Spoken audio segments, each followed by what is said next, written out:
आज हम बात करने वाले हैं दक्षिण भारत के एक ऐसे साम्राज्य की जिसने लगभग 300 सालों तक इतिहास पर अपनी छाप छोड़ी। ये कहानी है विजयनगर की, जिसके नाम का मतलब ही है जीत का शहर।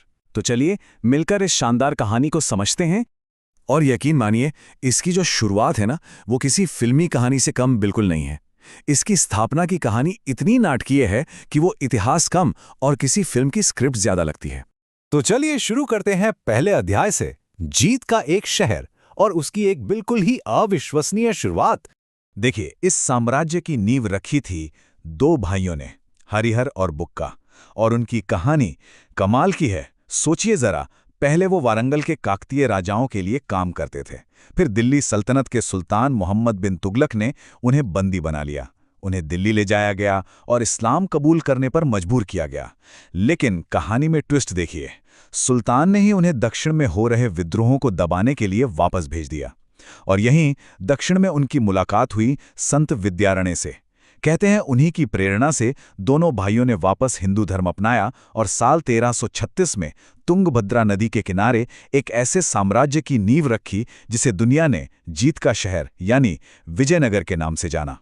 अच्छा, ये साम्राज्य सिर्फ एक परिवार की कहानी नहीं है, पूरे 300 साल से भी ज्यादा। और इन सालों में यहाँ 4 अलग-अलग राजवंशों ने राज किया: संगम, सालुव, तुलुव और आखिर में अराविडू।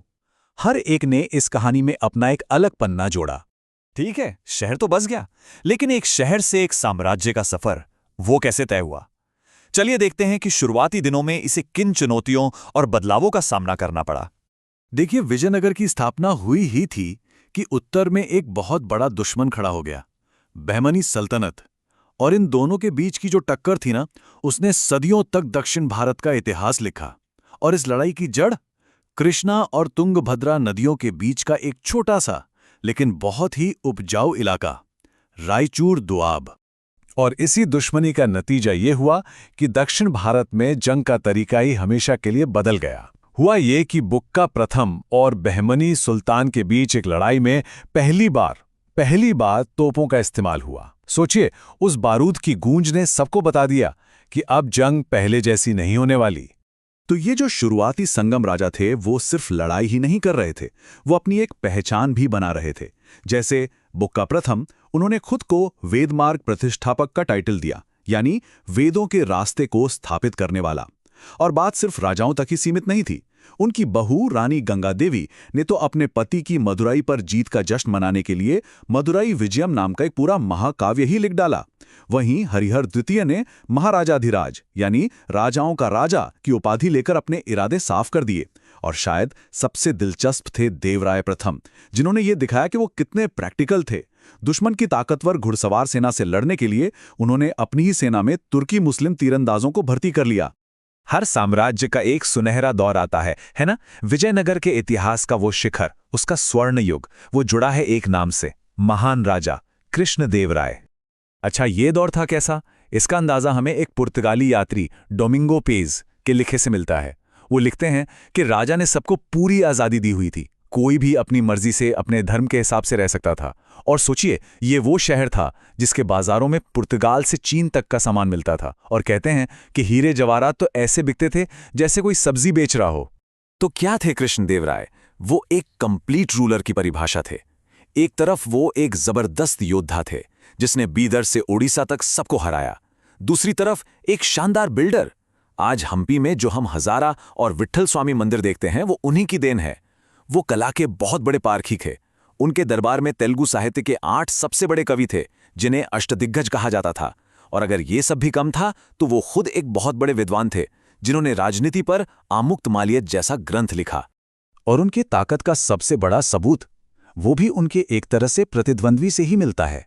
उत्तर में मुगल साम्राज्य बनाने वाले बाबर ने खुद अपनी किताब बाबरनामा में लिखा कि उस वक्त हिंदुस्तान का सबसे ताकतवर राजा कोई था तो वो कृष्णदेवराय थे।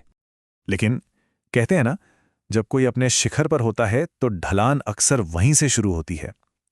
विजयनगर की ये जो शानदार कहानी थी, उसका अंत सिर्फ एक दिन में एक लड़ाई के मैदान में हो गया।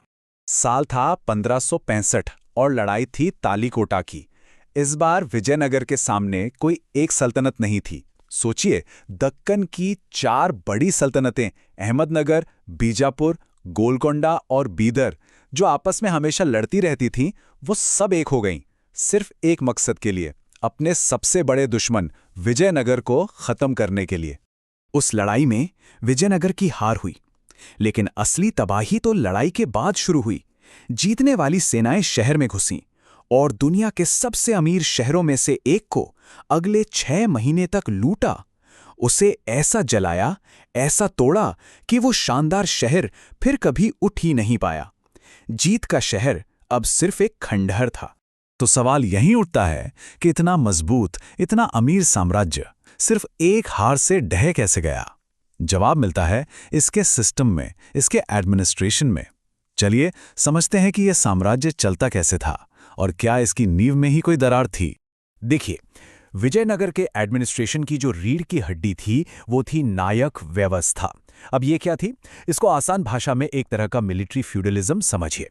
राजा अपने मिलिट्री कमांडरों, जिन्हें नायक कहते थे, उन्हें जमीन का एक बड़ा टुकड़ा दे देता था जिसे अमरम कहा जाता था, और इसके बदले में नायक टैक्स इकट्ठा करते थे और राजा के लिए एक फौज मेंटेन करते थे। अब ये जो सिस्टम था ना, ये एक दोधारी तलवार था। क्यों? क्योंकि इसकी सबसे बड़ी ताकत ही इसकी सबसे बड़ी कमजोरी बन गई।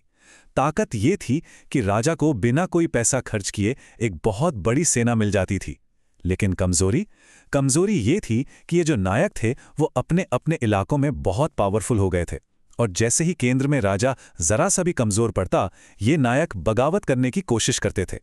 और यहीं आकर हम एक बहुत बड़े सवाल पर रुक जाते हैं। क्या विजयनगर की सबसे बड़ी ताकत, यानी उसकी नायक व्यवस्था, ही उसकी सबसे बड़ी, सबसे जानलेवा कमजोरी थी? क्या जिस सिस्टम ने इस साम्राज्य को आसमान तक पहुंचाया, उसी सिस्टम ने इसके गिरने की नींव भी रखी थी? ये एक ऐसा सवाल है जो सोचने पर मजबूर करता है ना?